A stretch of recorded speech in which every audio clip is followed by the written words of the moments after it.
వెలగపూడిలో సచివాలయ ఉద్యోగుల సంఘం కార్యాలయాన్ని మంత్రులు పీతల సుజాత, నారాయణ ప్రారంభించారు.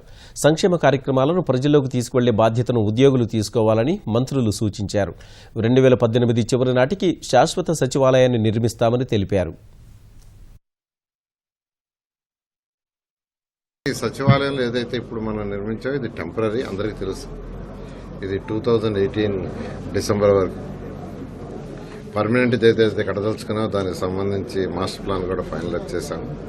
అక్కడ కట్టేటప్పుడు ఖచ్చితంగా ఈ యొక్క అసోసియేషన్ ఎంప్లాయీస్ ప్రతి ఒక్కరిని సంప్రదించి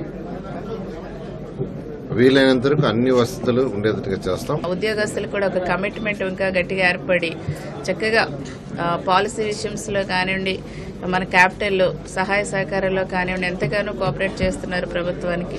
సో రాబోయే రోజుల్లో మరింతగా వాళ్ళ యొక్క సహాయ సహకారాలు ఉండాలని కోరుతున్నాం. మన ప్రభుత్వము మహిళ ప్రాధాన్యత ఇచ్చే ప్రభుత్వం. నిజంగా మేము గర్వపడుతున్నాము ఈ సచివాలయంలో పనిచేయడం.